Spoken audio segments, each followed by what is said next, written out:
Greetings, friends, and welcome to another edition of Anthony's Kitchen Cooking Channel. Today, I will show you how I make my homemade Sunday dinner. That's it, pasta and meatballs.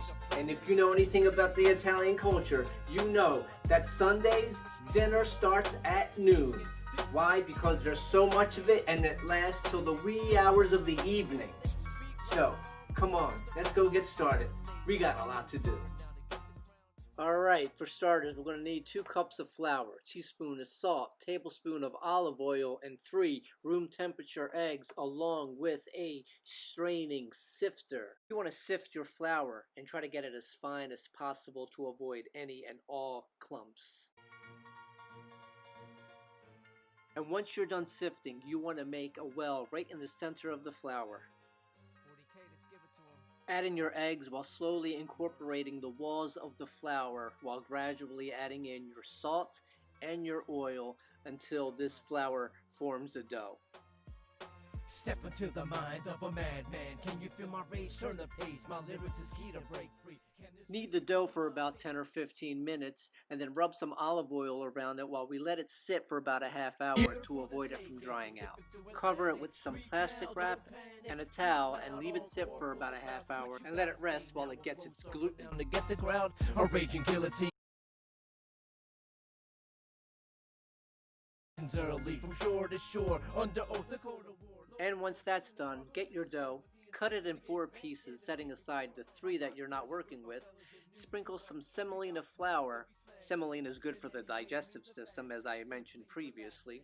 With no infractions, I back the nation's guillotine, the main event, the next sensation.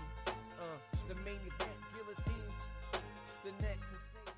Now there are at least 5 settings on the pasta machine. You want to run it through each setting at least twice while folding it over once before running it through again.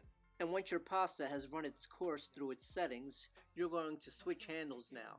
Since we're not making pappardelle, fettuccine, or anything like that, we're going to be making thin spaghetti today. Okay, and now we are going to slowly run this dough through the thin spaghetti setting. And once that's done, we are going to let it sit and dry out. Yes, dry out with this incredibly awesome gadget known as a pasta drying rack. Thanks Amazon. 3 weeks later. An oven rack or a baking sheet with parchment paper, but you want to make sure it's floured along with your pasta, because if there's no flour, your pasta will clump together, and we don't want that. Oh, look at this little gadget. A pasta drying rack. Could be like a pasta propeller, like a helicopter, like, oh no, it's gonna take me away. Oh, or like an Italian Jenga. Jenga, Jenga, Jenga, Jenga. E me ne vai a mangiare, you got un po' di Jenga. Yeah, I can improvise all day. Just give me an object. I will improvise. Yes. No, what? No, I don't have AD. Oh, look, a butterfly. Okay, here I have 3 different types of meat: beef, pork, and veal. I have fresh parsley, chiffonade basil, which is a fancy way of saying thinly sliced. I have here a total of 4 eggs to go with the ground meat, fresh grated locatelli pecorino romano cheese, roasted garlic mashed with shallot. I'll show you how to do that technique. And one of my favorite secrets is day-old bread soaking in heavy cream. Okay, one of my secret ingredients is roasted garlic. You want to take a whole garlic, cutting off the stem, leaving it whole, and sprinkle a generous amount of olive oil around it, and then wrap it in aluminum foil firmly, and then put it in the oven or toaster oven for about a half hour at 350 degrees.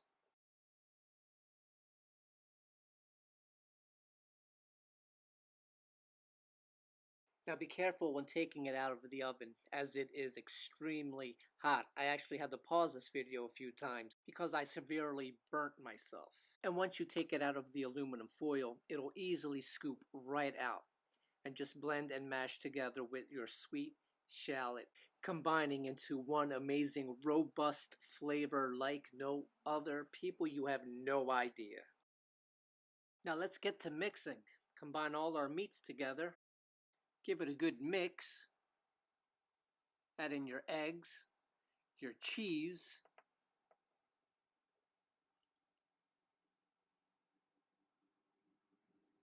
don't forget your awesome garlic with shallot blend,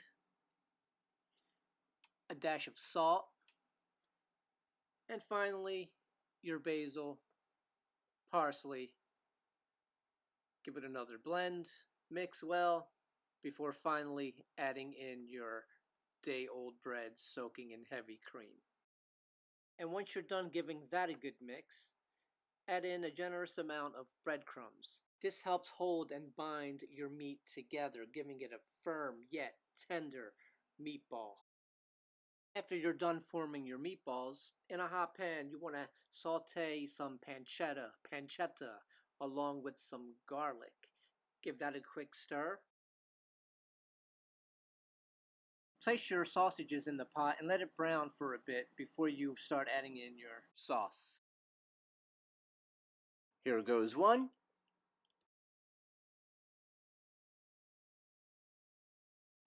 And another. Need more. Yes, definitely more.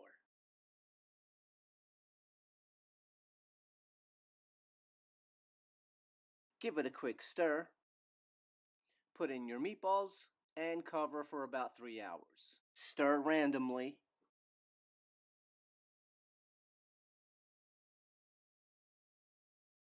By now everything should be thoroughly cooked, and now it's time to cook our pasta.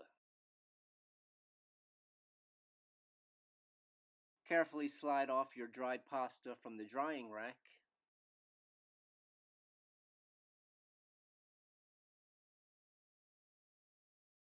Perfect.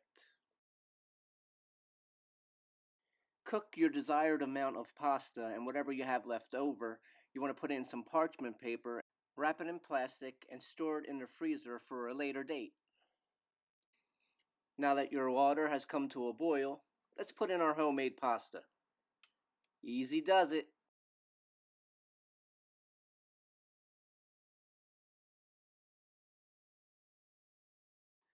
Give it a quick stir on high heat for just a few seconds. Put it on low to medium heat and cover it for 4 minutes. After 4 minutes, your pasta will be done. Add some of that starchy pasta water to your gravy to thicken it up a bit. Strain your pasta.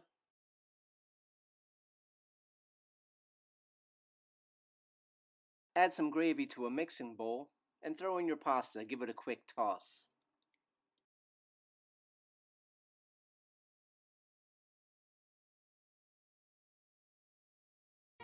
Now let's plate up, people.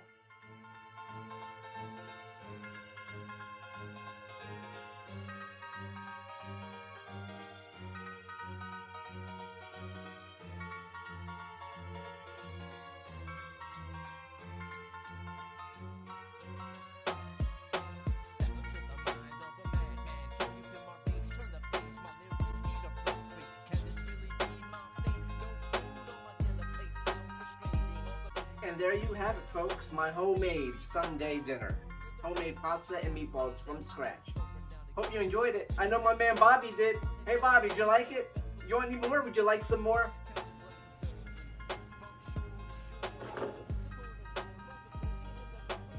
Yeah. a little bit. Put it in. Put it right in. Salud. Yeah, cheers.